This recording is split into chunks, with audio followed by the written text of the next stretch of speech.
Hello guys. आज की इस वीडियो के अंदर हम एसएससी जेई का पीवाईक्यू करेंगे। ये है 2021 का। प्लस क्वेश्चन के साथ करने के साथ साथ हम उनके कॉन्सेप्ट भी समझेंगे। तो कुछ 30 मिनट्स के आसपास की ये वीडियो होगी। जितने क्वेश्चन कर पाएंगे उतने करते हैं। सो स्टार्ट करते हैं। पहला क्वेश्चन है ये identify the work EFGH in which the unit of measurement for estimation of quantities are not identical। Measurement of estimation का मतलब क्या होता है? इसका मतलब ये होता है कि जैसे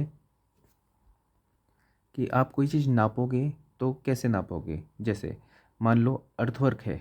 अर्थवर्क क्या है कि कुछ ज़मीन है, ज़मीन खोद के मिट्टी निकाल दी। तो जब ये मिट्टी निकालोगे तो इसको नापोगे कैसे? मिट्टी को क्या एरिया में नापोगे?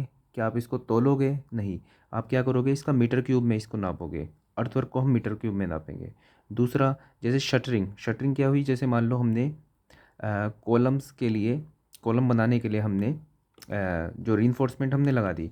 उसके बाद हमने क्या किया, शटर, मतलब इसको चारों तरफ से इस तरह से हम शटर लगा देते हैं इसके अंदर।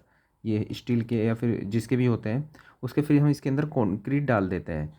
तो ये जो बाहर का जो ये हमारा फ्रेमवर्क होता है, इसको हम शटरिंग कहते हैं। तो इसको हम कैसे कैसे नापते हैं इसको? तो इसको नापने का क्या है, ये फोल्ड हो जाता है तो इस तरह से शीट होती है ये। तो इसको हम एरिया के अंदर नापते हैं, मीटर स्क्वायर में। मिट्टी को किस में, अर्थवर्क को किस में नापा? मीटर क्यूब में।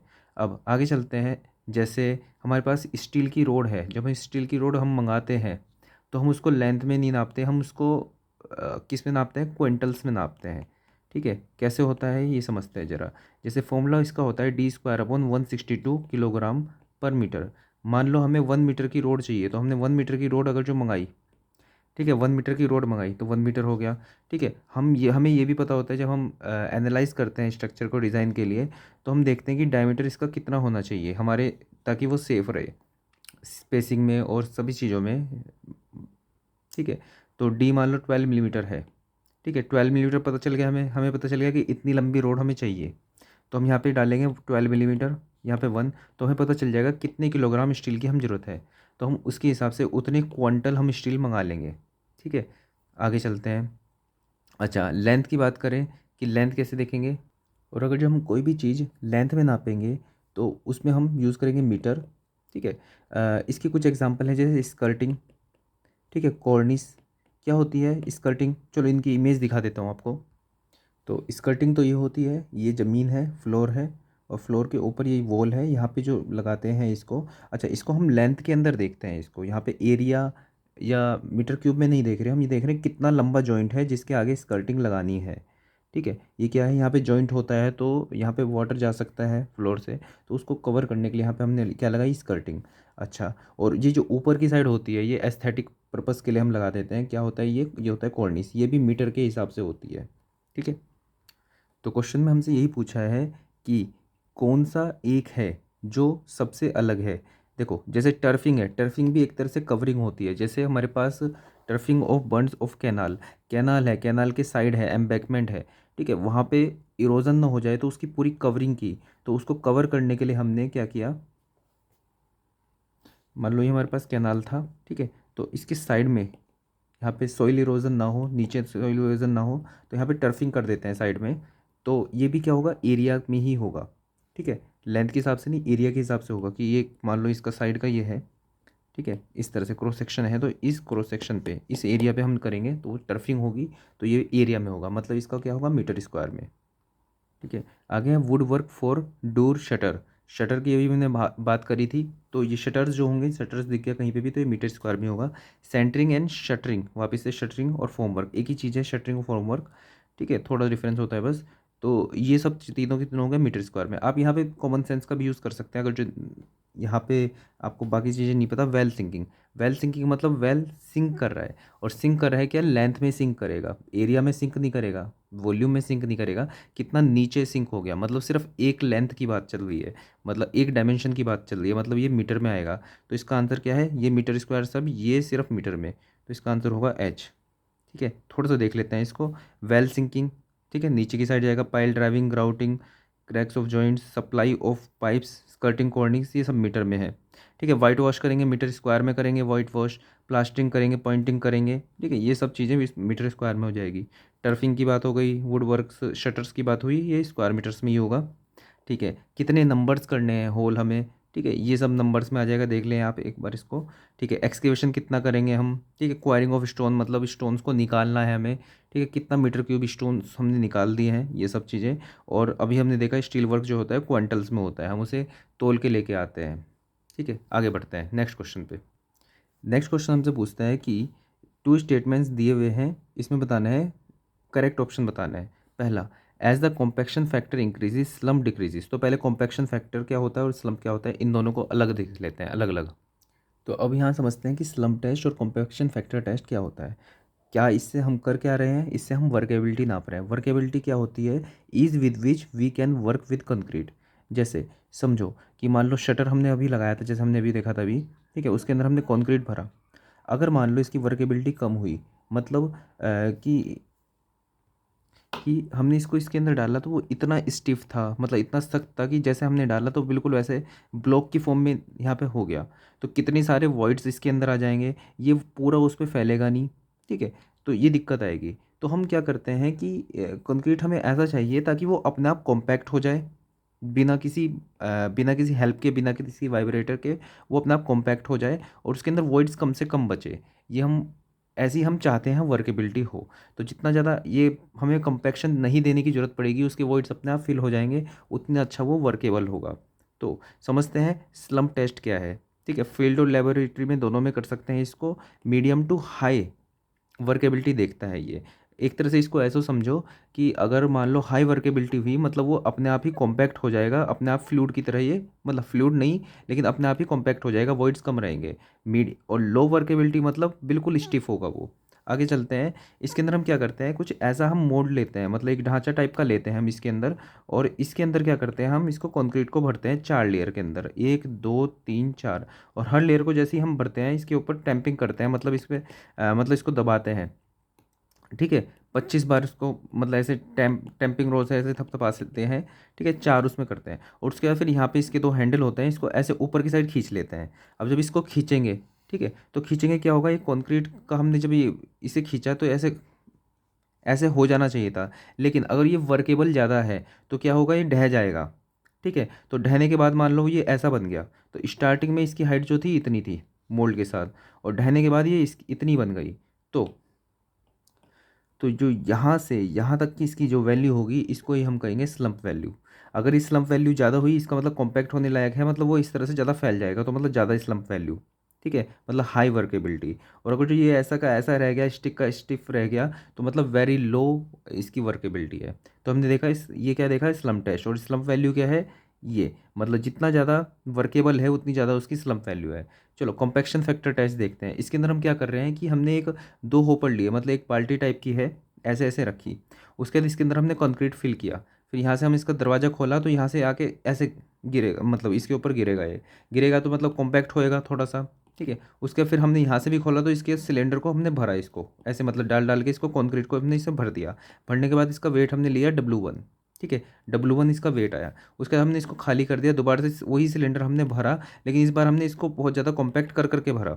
तो देखो कॉम्पैक्ट कर करके भरेंगे तो वॉइड्स कम होंगे तो इसके अंदर ज़्यादा वेट आएगा, W2 मान लो ये आ गया। तो हम देखते हैं फिर उसके अंदर W1/W2। देखो ये तो ऊपर से अपने आप गिरने दिया था हमने हमने इसे कॉम्पैक्ट नहीं किया था, गिरने से जितना कॉम्पैक्ट हो गया उतना ही कॉम्पैक्ट हुआ। तो देखो वेट थोड़ा सा कम होगा, W2 थोड़ा सा ज़्यादा होगा, इसका मतलब ये पॉइंट में आएगा। ठीक है, तो मतलब जितना ज़्यादा ये W1 होगा उतना ज़्यादा इसका कॉम्पैक्शन फैक्टर होगा, उतनी ज़्यादा वर्केबिलिटी होगी। मान लो ये ज़्यादा वर्केबल है, ठीक है, तो अपने आप ये इस तरह से मतलब बहता हो जाएगा नीचे। और उसके बाद यहाँ पे इसको अपने आप जगह ले लेगा पूरी, और वॉइड्स कम से कम होंगे इसके अंदर, तो W1 जो होगा ज़्यादा हो जाएगा। तो जिसकी वजह से रेशो ज़्यादा हो जाएगा, तो ये 1 के आसपास आने की कोशिश करेगा। मतलब 1 के आसपास जितना होगा उतने ज़्यादा हाई वर्केबल होगा। तो अभी हमें समझ में आया कि वर्केबल ज़्यादा है तो स्लम्प वैल्यू ज़्यादा है, और वर्केबल ज़्यादा है, ठीक है, तो ये वर्केबिलिटी फैक्टर, ये कॉम्पैक्शन फैक्टर जो है वो भी ज़्यादा है। ठीक है, क्योंकि W1 ज़्यादा आएगा, वर्केबल ज़्यादा होगा, तो वर्केबिलिटी ज़्यादा है तो स्लम्प वैल्यू ज़्यादा है, और आपका कॉम्पैक्शन फैक्टर ज़्यादा है तो वर्केबिलिटी ज़्यादा है। अब क्वेश्चन पे आते हैं। हमने देखा था कि as the compaction factor increases, workability increase होगी। ठीक है, और स्लम्प इंक्रीज होगा तो वर्केबिलिटी इंक्रीज होगी। यहाँ पे उल्टा दे रखा है, मतलब पहली स्टेटमेंट गलत है। दूसरी स्टेटमेंट में slump test helps in qualitatively understanding the setting time of concrete. ठीक है, तो अभी हमने स्लम्प टेस्ट के बारे में पढ़ा था कि उससे हमें क्या पता चला है, वर्केबिलिटी, कि कितना ज़्यादा वो कॉम्पैक्ट हो जा रहा है अपने आप। ठीक है, तो स्लम्प टेस्ट हमें सेटिंग टाइम के बारे में भी नहीं बता रहा है। सेटिंग टाइम के बारे में हमें क्या बताता है, कौन बताता है, विकार्ट्स एपरेटस। और वो भी किस केस में बताता है, जब सीमेंट की बात कर रहे थे, यहाँ पे कंक्रीट की बात हो रही है वैसे भी। ठीक है, तो स्टार्ट करते हैं। मतलब तो इसका आंसर होगा, पहली बात गलत है, दूसरी बात गलत है, तो इसका आंसर होगा यही। ठीक है, तो इसके अंदर हमें कुछ वैल्यू दे रखी है स्लम्प की और कॉम्पैक्शन फैक्टर की, ये आप याद कर सकते हैं। चलो नेक्स्ट क्वेश्चन पे चलते हैं। इस क्वेश्चन में पूछ रहा है कि if in an orifice the coefficient of contraction is defined as a ratio of.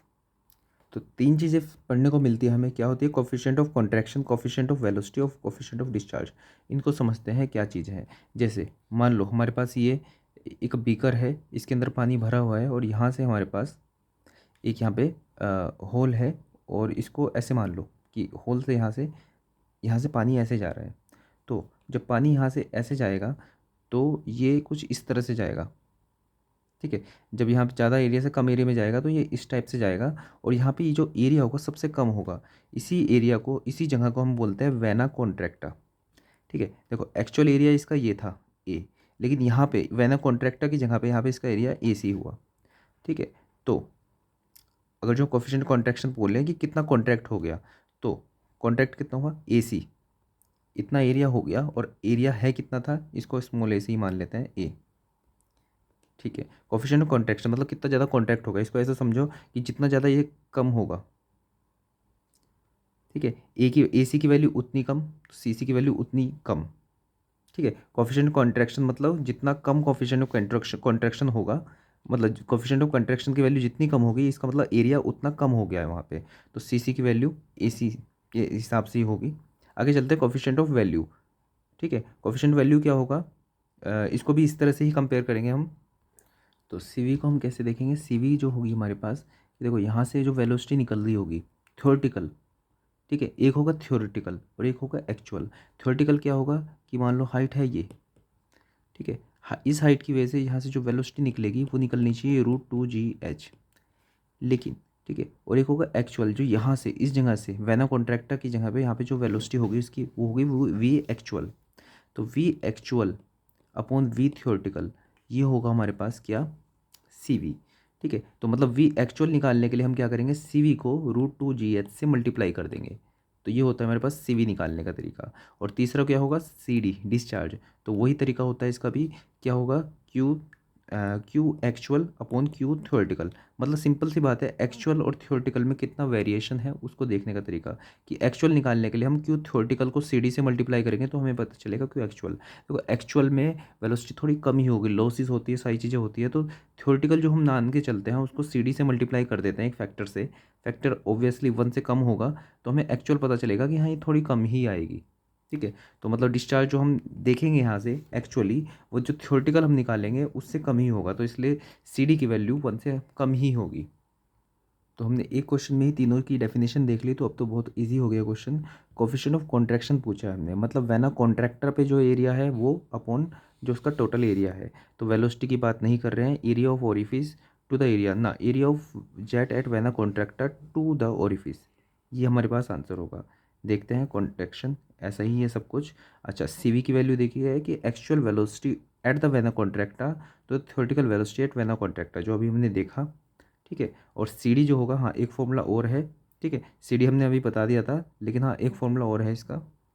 C D को हमने भी देखा था Q actual upon Q theoretical, लेकिन सी डी को निकालने का देखा एक और है कि C D equal to C C into C V. ये भी आप याद रखेंगे फॉर्मूला। नेक्स्ट क्वेश्चन पे आते हैं। ये एक इजी क्वेश्चन है, आप भी देख भी सकते हैं, 70% ने इसका आंसर सही दिया है। कि जो हमारे पास कॉलम होता है, कॉलम के अंदर मिनिमम और मैक्सिमम परसेंटेज ऑफ स्टील कितनी होती है। तो मिनिमम कितनी होती है, 0.8%, और मैक्सिमम कितनी होती है, 6%। ठीक है, ये आंसर है, आई एस कोड में हमें बताया हुआ है। और देख सकते हैं कि कॉलम के अंदर 0.8% मिनिमम होती है और 6% मैक्सिमम होती है। स्क्वायर है तो उसके अंदर 4 मिनिमम हमें कॉलम के वो जो इन्फोर्समेंट है उसकी रोड्स डालनी पड़ेगी। अगर सर्कुलर है तो मिनिमम 6 रोड्स डालनी पड़ेगी। ठीक है, ओके।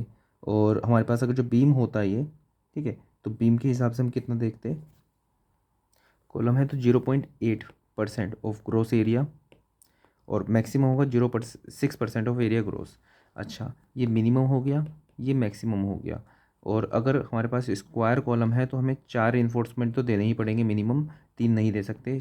और सर्कुलर है तो 6 हमें देने पड़ेंगे, ठीक है, 5 नहीं दे सकते, उससे ज़्यादा दे सकते हैं, ठीक है। बीम की बात करें अगर जो हम, तो बीम के अंदर मिनिमम जो होता है वो होता है 0.85 अपॉन FY, ठीक है, इंटू बी इंटू डी, ठीक है, ये होता है। FY क्या होता है, जैसे FE415 के लिए हमें मिनिमम, अब इसके अंदर कॉलम बनाना है हमें, ठीक है, कॉलम वो सॉरी बीम बनाना है, इसकी बी है डायमेंशन ये, और ये है इफेक्टिव डेप्थ D, ठीक है। हमसे पूछा कि इसके अंदर मिनिमम कितना स्टील डाल सकते हैं, ठीक है, तो मिनिमम कितना होगा, तो 0.85।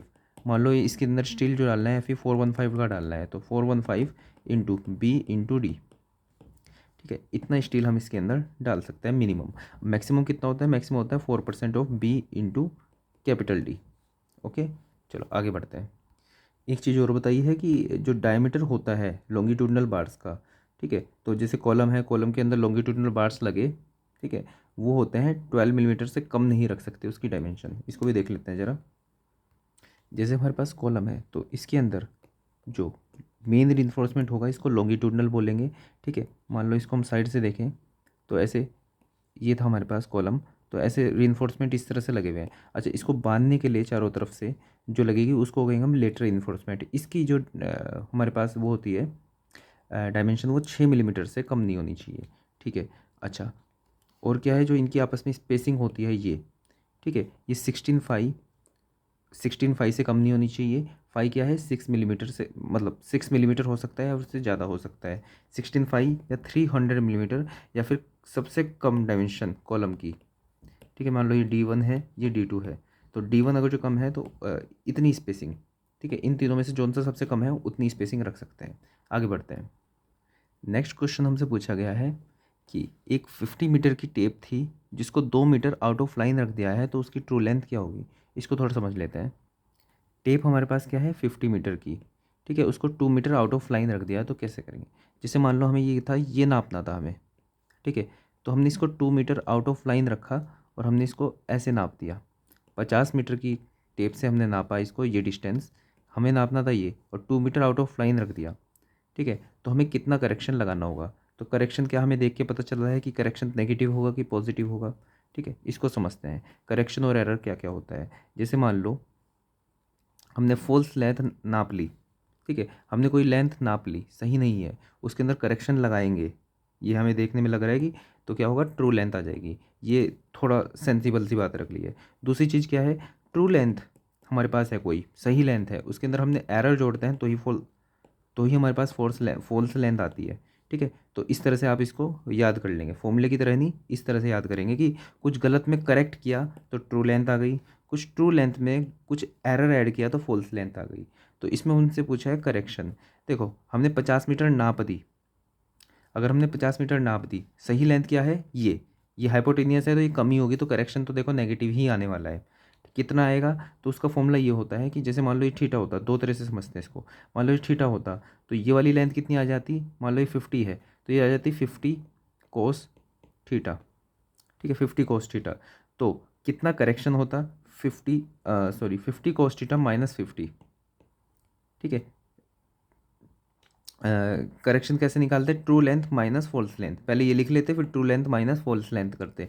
ट्रू लेंथ कितनी है, ये 50 कोस थीटा, और ये क्या है माइनस 50, तो 50 कोस थीटा -1, तो 1 माइनस कोस थीटा, माइनस बाहर लिया तो ये नेगेटिव में आएगा। कोस थीटा 1 से वैल्यू कम होती है तो ये पॉजिटिव आ जाएगा, तो -50 इंटू 1 माइनस कोस थीटा। अगर हमारे पास थीटा होता तो हम ऐसे कर लेते, नहीं तो हम इसका फॉर्मूला दूसरा लगाएंगे। इसको हम लिखने का डायरेक्ट तरीका 1 माइनस कोस थीटा का होता है D²/2L, ठीक है। कैसे आया उसको भी देख लेते हैं। मान लो ये D है, ये L है, हमें ये लेंथ निकालनी है, तो देखो ये जो लेंथ होगी वो कितनी होगी, √L² माइनस D², ठीक है। तो ठीक है, हम इसके अंदर से L² कॉमन लिया तो L बाहर आ गया, √1 माइनस D² अपॉन L²। अब इसको बाइनोमियली एक्सपेंड करेंगे तो ये हो गया L 1 minus D² upon L² की पावर 1/2। तो इसको जब हम बाइनोमियली एक्सपेंड कर देंगे और हायर पावर को हम नेगलेक्ट कर देंगे तो ये हो जाएगा 1 minus 1/2 D² upon L² plus, इसको हमने नेगलेक्ट कर दिया, कुछ गड़बड़ हुई है। हाँ, करेक्शन के लिए हम क्या करेंगे, करेक्शन क्या होती है, ट्रू लेंथ माइनस जो हमारे पास ये वाली लेंथ है फॉल्स लेंथ, तो दिस माइनस दिस करेंगे तो माइनस दिस। ठीक है, हमने यहाँ पे एल कॉमन लिया टोटल में से, तो यहाँ पे ऐसे करेंगे तो वन को यहाँ पे आएगा तो -1 आएगा यहाँ पे, तो 1 से 1 कैंसिल होगा, तो ये हमारे पास हो जाएगा L -1/2 D² तो यहाँ से L से L कैंसिल हुआ, तो ये हो जाएगा हमारे पास -D²/2L। तो यहाँ पे अब वैल्यू डाल सकते हैं क्वेश्चन के हिसाब से। 2 मीटर आउट ऑफ लाइन गया तो 2 इंटू 2 -/2 इंटू ये L क्या था 50 मीटर, तो यहाँ से हमारे पास आ गया कितना, ये मीटर में तो सेंटीमीटर में कन्वर्ट करें इससे, तो 52 जा तो -4, तो ये हमारे पास -4 सेंटीमीटर आया या फिर -0.04 मीटर। तो करेक्शन हमारे पास आ गया इतना। हमसे पूछा है ट्रू लेंथ कितनी होगी उसकी, तो ट्रू लेंथ वापस से देखते हैं, फॉल्स में हम करेक्शन करेंगे तो हमारे पास ट्रू लेंथ आएगी। ठीक है, तो ट्रू लेंथ के लिए हम क्या करेंगे, फॉल्स प्लस करेक्शन करेंगे, तो फॉल्स कितनी है 50 मीटर -0.04 मीटर, तो हमारे पास ये आ जाएगी 49.96 मीटर। देखते हैं, तो ये हमारे पास आ गया 49.96 मीटर आंसर। डायरेक्ट इसने फॉर्मूला लगा दिया, हमने यहाँ पे प्रूफ भी किया था इस फॉर्मूले को। आगे चलते हैं, नेक्स्ट क्वेश्चन। नेक्स्ट क्वेश्चन है कि अ स्ट्रक्चर मेंबर है, डेड लोड उसमें दे रखा है, लाइव लोड दे रखा है, what will be the design load as per limit state of collapse philosophy. तो 2-3 चीज़ें होती हैं इसके अंदर, क्या होती है देख लेते हैं क्या क्या होता है। जैसे मान लो आपको बस डेड लोड दे रखा है, लाइव लोड दे रखा है, विंड लोड दे रखा है, अर्थक्वेक लोड दे रखा है। तो सबसे पहला क्या करेंगे, हम डेड लोड और लाइव लोड का कॉम्बिनेशन देखेंगे, तो dead load plus live load और उसको 1.5 से मल्टीप्लाई कर देंगे। 1.5 मतलब सेफ्टी ऑफ फैक्टर। मान लो हम इस चीज़ के लिए डिज़ाइन कर रहे हैं, कभी ऐसा हो सकता है कि ऐसी सिचुएशन हो कि डेड लोड और लाइव लोड ज़्यादा पड़ जाए। ठीक है, तो हम थोड़ी ज़्यादा के लिए उसको डिज़ाइन करेंगे ताकि हम सेफ़ रहें, तो 1.5। ठीक है, 50% ज़्यादा के लिए डिज़ाइन करेंगे, तो पहली वैल्यू निकालेंगे ये। दूसरी वैल्यू क्या निकालेंगे हम, dead load plus live load, word wind load और अर्थक्वेक लोड में से जोन सी भी चीज़ ज़्यादा है उसको ऐड करेंगे। ठीक है, मान लो विंड लोड ज़्यादा है और इसको 1.2 से मल्टीप्लाई करेंगे। 2 थे तो 1.5 से मल्टीप्लाई किया, 3 हुए तो 1.2 से मल्टीप्लाई किया। उसका तीसरा कॉम्बिनेशन क्या होगा, डेड लोड के साथ हम विंड लोड या फिर अर्थक्वेक लोड में से देखेंगे, जौन सा भी ज़्यादा होगा उसको रख लेंगे और उसको 1.5 से मल्टीप्लाई कर देंगे। तीनों कॉम्बिनेशन देखेंगे, जो मैक्सिमम वैल्यू होगी उसके लिए हम डिज़ाइन कर देंगे। क्वेश्चन में आते हैं पहले अब। तो क्वेश्चन में सिर्फ डेड लोड और लाइव लोड दे रखा है, तो दोनों को ऐड करेंगे, 1.5 से मल्टीप्लाई करेंगे। 20 और 30 32 इंटू 1.5, तो ये आ रहा है हमारे पास 48 किलो न्यूटन। तो ऑप्शन देखते हैं ज़रा। ठीक है, 48 किलो न्यूटन आंसर है, जैसे हमने बताया था कॉम्बिनेशन सेम टू सेम वही है। और ठीक है, आगे चलते हैं, नेक्स्ट क्वेश्चन। नेक्स्ट क्वेश्चन हमें दिया है कि हमें सॉइल है, सॉइल का टोटल वेट दे दिया है और हमें वाटर कंटेंट दे दिया, तो ड्राई बताना है कितना होगा। अरे ये क्या हो गया, ठीक है, तो हमें बताना है ड्राई वेट कितना होगा। तो इसका सिंपल सिंपल तरीका हमारे पास क्या होता है कि हमारे पास मान लो गामा टोटल दे रखा है कि उसका जो टोटल यूनिट वेट है उसका क्या है, वो अपॉन 1+W। देखो हमें सिंपल सी बात है, इसके अंदर पानी भी है, सब चीज़ें हैं, इसमें से पानी अगर जो हम डिवाइड कर देंगे तो एक तरह से पानी निकल गया, तो हम इसको ऐसे मान लेंगे कि गामा ड्राई आ जाएगा। तो गामा ड्राई निकालने के लिए क्या करेंगे, गामा टोटल में से 1+W डिवाइड कर देंगे। W क्या है, वाटर कंटेंट। बस याद रखने का तरीका यह है कि जब भी हम किसी नंबर से, जैसे 15 है, 15 से 5 डिवाइड कर दिया तो इसके अंदर जो 5 का फैक्टर है वो ख़त्म हो जाएगा, तो ये 3 बच जाएगा सिर्फ। ठीक है, ऐसे ही इसको ऐसे याद रख लो कि गामा टोटल पानी है इसके अंदर, 1+W मतलब पानी का फैक्टर ख़त्म कर दिया तो ये बन गया ड्राई। बस याद करने की ट्रिक है और कुछ नहीं। तो क्या करेंगे हम, 5/1.17 करेंगे, आंसर देखते हैं। तो ये आ रहा है 4.27। ठीक है, ओके, यही क्या है, आगे बढ़ते हैं, नेक्स्ट क्वेश्चन। नेक्स्ट क्वेश्चन है, which of the following is statically indeterminate structure. कौन सा स्ट्रक्चर इनडिटर्मिनेट है, पहले इनडिटर्मिनेट स्ट्रक्चर क्या होता है ये देख लेते हैं। चलो सबसे पहले समझते हैं डिटर्मिनेट स्ट्रक्चर क्या होता है। डिटर्मिनेट स्ट्रक्चर वो स्ट्रक्चर जिसको हम एनालाइज कर सकते हैं with the use of equilibrium equation. जैसे मान लो हमारे पास ये है, एक बीम है, सिंपली सपोर्टेड बीम है। ठीक है, ठीक है, इस पे मान लो लोड लग रखा है, ऐसे उल्टा सीधा जो भी लोड लग रखा है, तो इस पे जो यहाँ पे रिएक्शंस होंगी वो क्या होंगी, 1 2। ठीक है, हिंज है तो सिर्फ मोमेंट नहीं आएगा, यहाँ पे क्या आएगी, सिर्फ 1। तो 3 इसके पास क्या है, रिएक्शन, 3 रिएक्शन है, मतलब ये हमें निकालनी है। ठीक है, अच्छा रिएक्शन हो गई 3। अच्छा इक्विलिब्रियम इक्वेशन कितनी होती है, sigma F X, sigma F Y और एम, 3 इक्वेशन हमारे पास इक्विलिब्रियम की होती है। तो 3 माइनस 3, मतलब इन 3 रिएक्शन को निकालने के लिए हमारे पास 3 इक्वेशन है, तो हम जीरो, तो दोनों को माइनस किया, जीरो, मतलब ये डिटर्मिनेट स्ट्रक्चर है। इसका मतलब क्या है, इसको ऐसे समझ लो कि मान लो, अच्छा आपको ये बोल दिया जाए, मान लो ये 10 किलो न्यूटन है, ठीक है, ये 5 मीटर है, ये 7 मीटर है, क्या आप ये रिएक्शंस निकाल सकते हो, ये दोनों के दोनों? बिल्कुल निकाल सकते हैं हम इसको। ठीक है, तो इसका मतलब ये है कि हम इक्विलिब्रियम इक्वेशन लगा के निकाल सकते हैं। लेकिन अगर यहीं पे ये स्ट्रक्चर कुछ ऐसा हो जाता कि मान लो जैसे ये हो गया, ये फिक्स हो गया, यहाँ पे ये लग गया ये, तो अब देखते हैं रिएक्शंस कितनी है। रिएक्शन होगी यहाँ पे 1, एक 2 और एक 3। यहाँ पे मोमेंट भी आएगा क्योंकि यहाँ पे इसे घूमने भी नहीं दे रहा है। और यहाँ पे क्या होगा, 1, यहाँ पे रोलर ही लगा लेते हैं, चलो मान लो। ठीक है, तो यहाँ पे सिर्फ 1 रिएक्शन आएगी। तो 1 2 3 4, यहाँ पे 4 रिएक्शंस आई। इक्विलिब्रियम इक्वेशन वही है, sigma F X equal to 0, sigma F Y equal to 0 और सिग्मा एम इजकल टू 0। तो 3 इक्विलिब्रियम इक्वेशन है, तो माइनस करेंगे। ठीक है, कितनी रिएक्शन जो निकालनी है वैल्यू और कितनी से निकाल सकते हैं। ठीक है, दोनों को माइनस किया 1, तो यहाँ पे इनडिटर्मिनेसी जो है यहाँ पे 1 है। क्वेश्चन पूछा है हमसे, इनडिटर्मिनेट स्ट्रक्चर क्या है, सिंपली सपोर्टेड बीम, इसके अंदर क्या होता है, एक हिंज होता है। चलो इन तीनों को देख लेते हैं क्या क्या है। तो हमें 4 स्ट्रक्चर दे रखे थे, simply supported beam, 3 hinge arc, cantilever beam और 2 hinge arc. Simply supported beam है ये। ठीक है, 1 2 3, 3 रिएक्शन है, 3 इक्विलिब्रियम इक्वेशन है, 3 माइनस 3 0, तो ये डिटर्मिनेट स्ट्रक्चर है। 3 हिंज है, तो मान लो इस टाइप का हो गया। ठीक है, 3 हिंज। ठीक है, देखो यहाँ पे क्या है, 1 2 3 4, 4 रिएक्शन है। ठीक है, अच्छा इक्विलिब्रियम इक्वेशन कितनी होती है, 3, प्लस यहाँ पे भी तो हमें एक इक्वेशन मिल जाएगी। ये इक्वेशन मतलब इस जगह पे भी हम सिग्मा मोमेंट इजकल टू 0 कर सकते हैं। सिग्मा मोमेंट इजकल टू 0 मतलब कि जैसे मान लो एक इक्वेशन इससे आई। ठीक है, sigma F X equal to 0, इसको थोड़ा सा समझ लेते हैं ताकि आपको मतलब थोड़ा रियलाइज़ हो कि हम कर क्या रहे हैं। देखो sigma F X equal to 0 का क्या मतलब है, मान लो हमारे पास हॉरिजॉन्टल रिएक्शन थी H1, यहाँ पे थी H2, तो sigma F X equal to 0 का मतलब है H1 प्लस H2।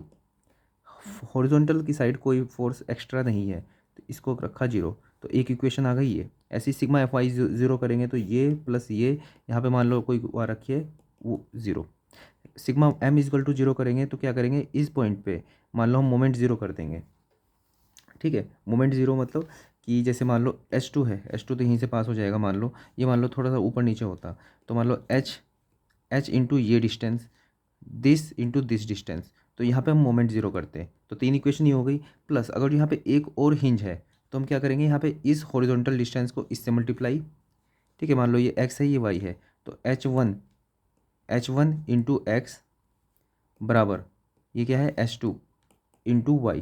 ठीक है, अगर यहाँ पे कोई कुछ और नहीं है तो ठीक है, तो हमारे पास एक इक्वेशन और आ गई। तो मतलब एक हिंज आ गया, तो मतलब एक एक्स्ट्रा इक्वेशन और आ गई। तो यहाँ पे रिएक्शंस कितनी थी, 1 2 3 4, 4 रिएक्शंस थी, 3 इक्विलिब्रियम हो गई और एक आ गई हिंज से, तो ये आ गया वापस 0 0, मतलब डिटर्मिनेट स्ट्रक्चर। ठीक है, तीसरा क्या है, कैंटिलीवर बीम, कैंटिलीवर बीम है ये। रिएक्शंस कितनी है, यहाँ पे तो फ्री एंड है तो कोई रिएक्शन नहीं है। यहाँ पे क्या है, 1 2 3, 3 रिएक्शन है। ठीक है, 3 इक्विलिब्रियम इक्वेशन होती है 0। 2 हिंज आर्क, 2 हिंज आर्क में क्या होगा कि बस यहाँ पे एक हिंज यहाँ पे है, एक हिंज यहाँ पे है। ठीक है,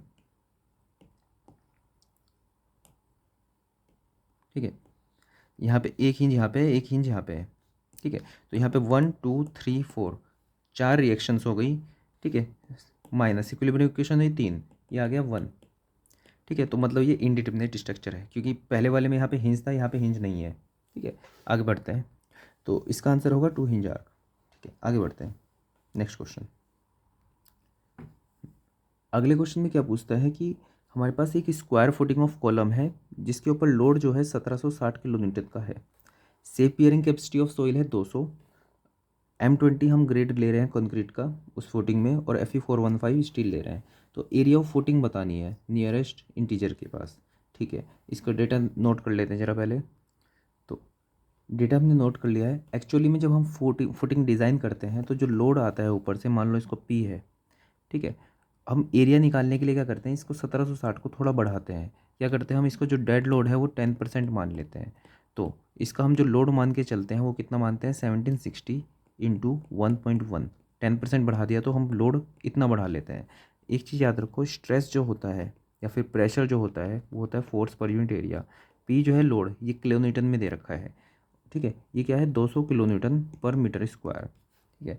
तो pressure is equal to force per unit area, हमें निकालना है area, area is equal to force upon pressure. तो फोर्स कितनी हो गई, 1760 इंटू 1.1। अच्छा, प्रेशर कितना है, 200। तो ज़रा एक बार देखते हैं ज़रा ऑप्शन क्या क्या है, उसके हिसाब से करेंगे। आप अगर जो ऑप्शन को देखोगे तो बहुत ज़्यादा दूर दूर है, तो ये 1.1 का उतना फ़र्क नहीं पड़ेगा कुछ भी। तो डायरेक्टली हम कैलकुलेशन को ईजी करने के लिए हम 1.1 को नेगलेक्ट करके सोल्व करते हैं, ठीक है। आपके पास थोड़ा ज़्यादा टाइम होगा तो आप इसको 1.1 को मल्टीप्लाई भी कर सकते हैं। जीरो से कटा तो पॉइंट यहाँ पे 2 8 16 और 1 2 8 16 तो 8.8, इसको 1.1 से मल्टीप्लाई भी किया तो 9 के आसपास ही आ जाएगा। सो हमें पहला ही ऑप्शन दिख रहा है जो सही हो सकता है, तो 9 मीटर स्क्वायर आंसर। तो अभी हमने 9 क्वेश्चन ही किए, 9 ही इसका आंसर आया। तो आधे घंटे के अंदर, अभी ये एक सैम्पल वीडियो थी, अभी देखते हैं इसके ऊपर जो रिस्पॉन्स आएगा उसके हिसाब से हम आगे उस क्वेश्चन सोल्व करेंगे, ऐसे क्वेश्चन पेपर सोल्व करेंगे। So that's all for this video. कोई भी डाउट होगा तो नीचे कमेंट सेक्शन में पूछेगा। Thank you.